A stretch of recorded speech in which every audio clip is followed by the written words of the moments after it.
पहले शपथ लेने के लिए राजभवन नहीं जाने दूंगी। आज मुझे कोई नहीं रोक सकता आशा।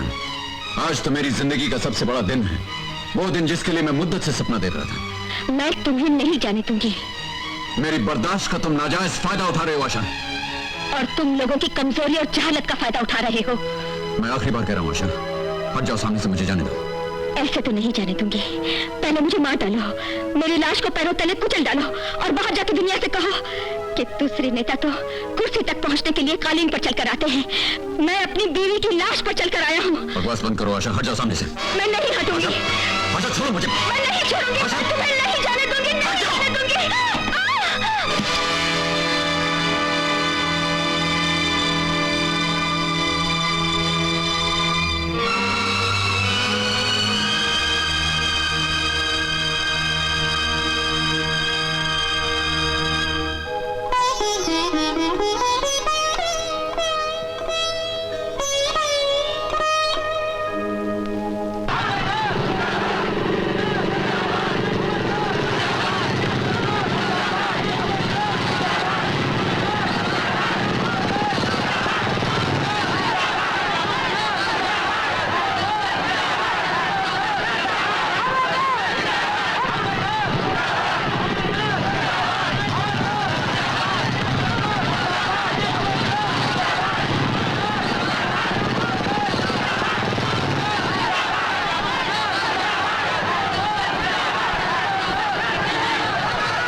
सर, अभी मैं चीफ मिनिस्टर नहीं हूँ।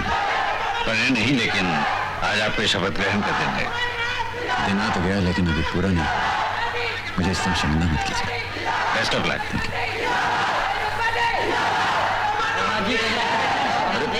अरे भूषण जी, क्या तमाशा लगा रखा आप लोग? चलिए अंदर चलिए।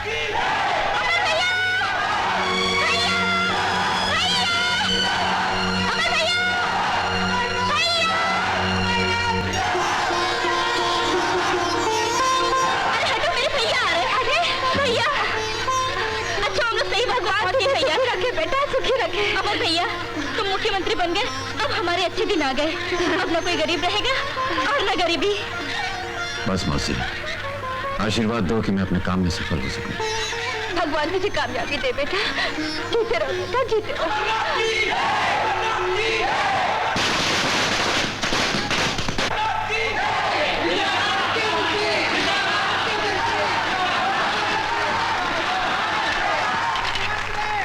आइए आइए आइए मुख्यमंत्री जी। हम जानते हैं आपका वक्त कितना कीमती है, इसलिए आपका वक्त बर्बाद न करते हुए हमने मंत्रियों की पूरी लिस्ट पहले से तैयार कर ली है। अच्छा, तो लिस्ट आपने पहले ही से तैयार कर रखी है? हाँ, वो क्या है कि जरा जरूरी था। अब देखिए, चीफ मिनिस्टर की कुर्सी बैठती, सबसे पहले जो काम आपको करना है वो ये है कि पटवर्धन लाल जी को सीमेंट का कोटा सेक्शन करना होगा जी। भोले राम जी को स्टील का कोटा देना होगा और गणेश चतुर्वेदी जी को इंपोर्ट लाइसेंस। ये काम आपको सबसे पहले करने हैं, अर्जेंट। जी। सीताराम जी, जरा वो कैबिनेट की लिस्ट दीजिए।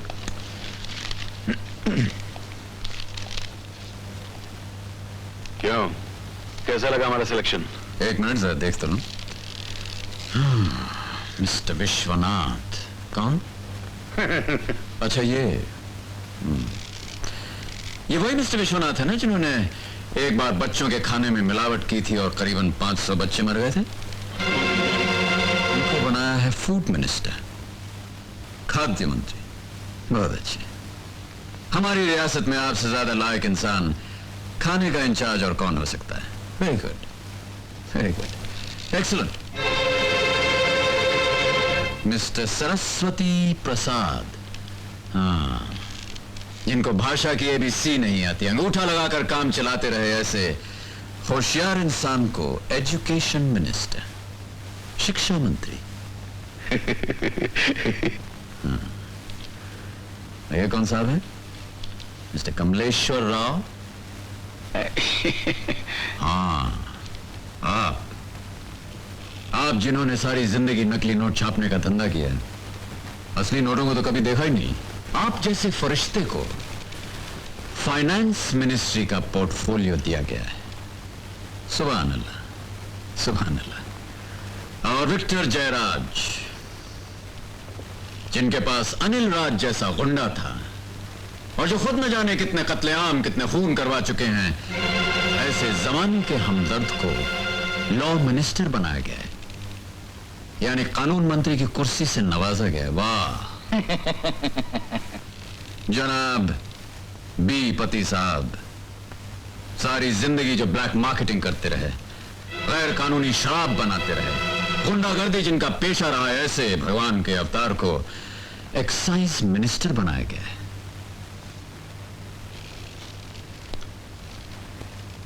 और सीताराम जी गृह मंत्री, होम मिनिस्टर।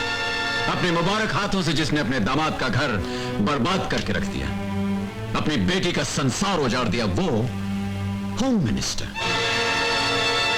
और क्यों नहीं, घर उजाड़ने की जिसे पूरी मालूमात हो, उससे अच्छा गृह मंत्री कौन हो सकता है। और अमरनाथ, जो पुलिस की बाइज्जत नौकरी छोड़कर फर्ज और इंसाफ को भुलाकर सियासत के मैदान में कूद पड़ा, वो चीफ मिनिस्टर, मुख्यमंत्री।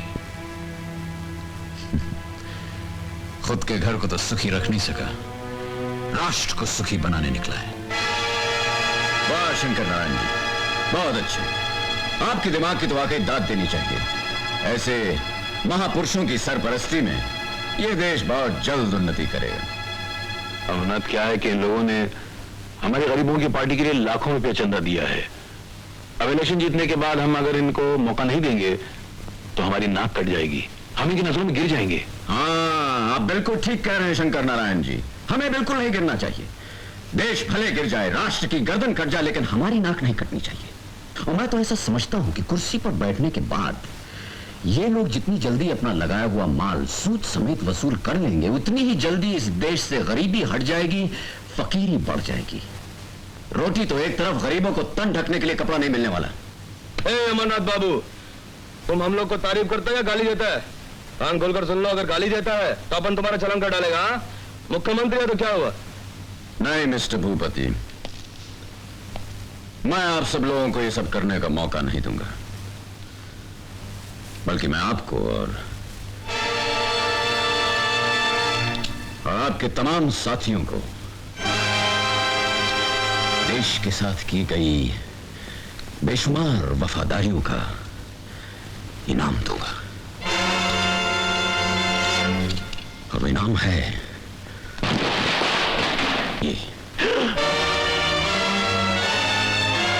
क्या है? ये वही है जो तुम्हें दिखाई दे रहा है शंकर नारायण। मगर इसे यहाँ क्यों आए हो? तो अब अपने पिता स्वामी शंकर नारायण को डराने के लिए? वो तो मेरे बेटे जैसे हो ना। चुप, उठे मगरमच्छ, यह आंसुओं का नाटक बहुत पुराना हो चुका है, बंद करो इसे। अमर बेटा, मेरी तो सुन, मैं तेरा ससुर हूँ। ससुर? आप ही ने मुझे सिखाया था ना कि सियासत की दुनिया में कोई किसी का रिश्तेदार नहीं होता, यहां तक कि इंसान खुद अपना नहीं बल्कि सिर्फ कुर्सी का होता है। यही सिखाया था ना आपने? खबरदार! अगर तुम में से किसी ने अपनी जगह से हिलने की कोशिश की तो तुम्हारे टुकड़ों को सूखे पत्तों की तरह हवा में उड़ा देगा। बैठ जाओ। हाँ तो ससुर जी, तुम्हें और शंकर नारायण को तो मैं उसी दिन खत्म कर देना चाहता था जिस दिन तुम दोनों ने मुझे अपने साथ मिलने की धमकी दी थी। 4 घंटे की मोहलत दी थी, याद है? वो 4 घंटे मेरी जिंदगी में 4 सदियों की तरह गुजरे। हाँ शंकर नारायण, मैं तो उसी दिन तुम दोनों को खत्म कर देना चाहता था, लेकिन फिर मैंने सोचा कि सिर्फ तुम दोनों को मार के इस धरती से जुर्म और पाप खत्म नहीं होगा। अगर खत्म करना ही है तो पाप के उस पूरे पेड़ को जड़ समेत इस जमीन से उखाड़ कर फेंकना होगा। और आज वो जुर्म का पेड़ जड़, टहनियों और पत्तों समेत मेरे सामने मौजूद है, और इस पेड़ की होली मैं आज जला के रहूंगा। नहीं अमर, नहीं, प्लीज। अरे अमर भाई, अरे भाई, अपने को मंत्री नहीं बनेगा भाई। अरे अपने को कुछ नहीं बनने का, अपने को कुछ नहीं चाहिए भाई। मुझे भी कुछ नहीं चाहिए भैया। हाँ, मुझे भी नहीं चाहिए। नहीं, किसी को कुछ नहीं चाहिए। तुम जो चाहे वो कर सकते हो, हम सब तुम्हारे साथ हैं, सब।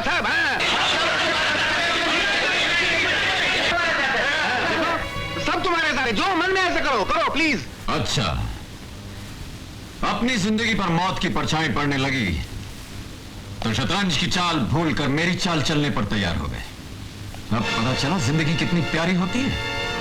अनिल राज के जरिए तो तुमने लाखों बेगुनाहों को मौत के घाट उतार दिया, लेकिन उस वक्त तुमने कभी यह सोचा कि सियासत की बेदी पर जिन गरीब बेगुनाहों की बलि तुम चढ़ा रहे हो उन्हें भी उनकी जान प्यारी है? उस समय तुम्हें कभी किसी पर रहम आया, किसी से हमदर्दी जताई? अमर, ये तो सोचो कि हमें मारकर तुम खुद भी नहीं जी सकोगे, हमें मारकर तुम खुद भी फांसी के तहत उतर शंकर जाओगे। नारायण, मैंने तो कफन की तैयारी उसी दिन कर ली थी जिस दिन मैंने पुलिस की वर्दी उतार कर राजनीति का छोड़ा पहन लिया था।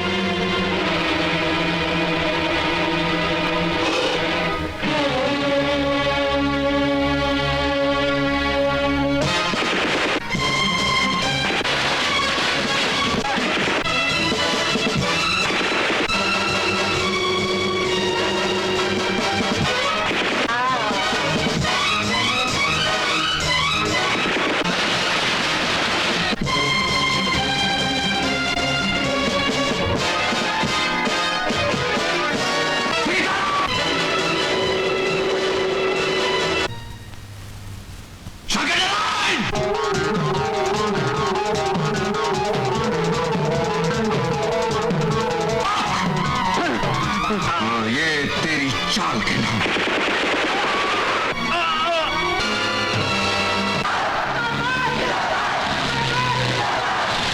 गरीबों की पार्टी, गरीबों की पार्टी, गरीबों की पार्टी, गरीबों की पार्टी।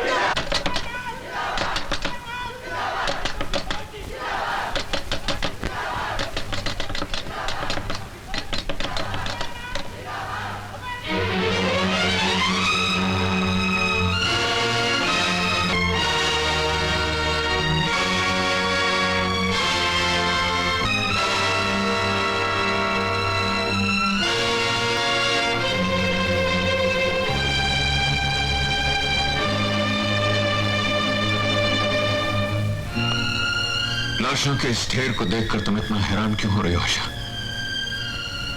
तुम्हारा पति यहां मुख्यमंत्री की शपथ ग्रहण के लिए नहीं आया, बल्कि अपने मां से किए हुए वादे को पूरा करने आया था। इस देश की जड़ों में जो बेईमानी की दीमक लग गई थी उसे साफ करने आया था। आज घर से निकलने से पहले मैंने तुमसे कहा था ना कि आज मेरी जिंदगी का वो दिन है जिसका मुझे एक मुद्दत से इंतजार था। यही था मेरा इंतजार। मेरा मकसद पूरा हो गया।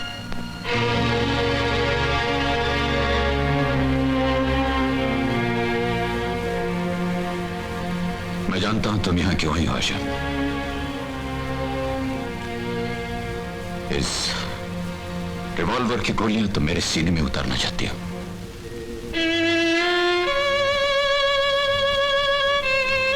क्योंकि अपने पति से ज्यादा तुम्हें अपने देश, अपने मुल्क, अपनी जमीन से प्यार है। तुम अपना सुहाग मिटा सकती हो, लेकिन अपनी मातृभूमि का सुहाग मिटता हुआ नहीं देख सकती।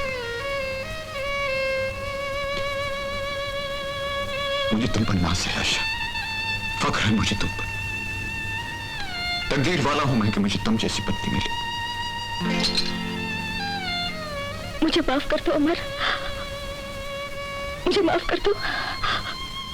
मैं कितनी बदनसीब हूं कि मैं तुम्हें समझ नहीं पाई। तकदीर वाले तुम नहीं, तकदीर वाले तुम हो।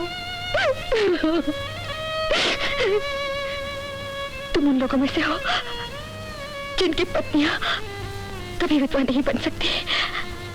रोती दुनिया तक तुम्हारा नाम जिंदा रहेगा, और जब तक तुम्हारा नाम जिंदा रहेगा तब तक मेरा सुहाग जिंदा रहेगा।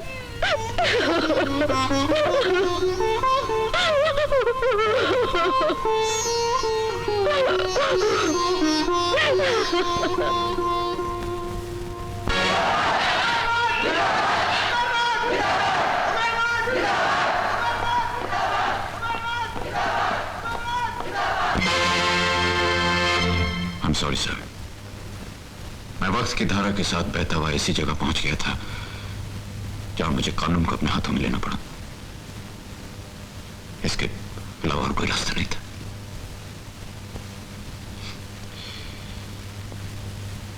ये लीजिए, मैं हर सजा के लिए तैयार हूं। प्रताप,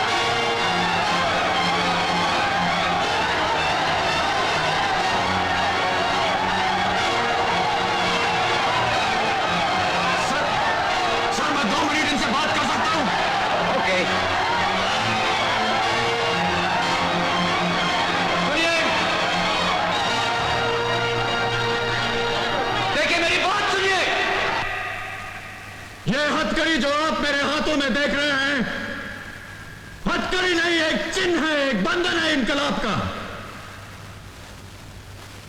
मुझे गिरफ्तार इसलिए किया गया है क्योंकि मैं शंकर नारायण और उसकी तमाम बिरादरी को मौत के घाट उतार कर आ रहा हूं। ये वो जलील खुदगर्ज लोग थे जो अपनी सर्दी दूर करने के लिए आप जैसे गरीबों का घर जला रहे थे, अपना पेट भरने के लिए गरीबों की चिता पर अपना खाना पका रहे थे।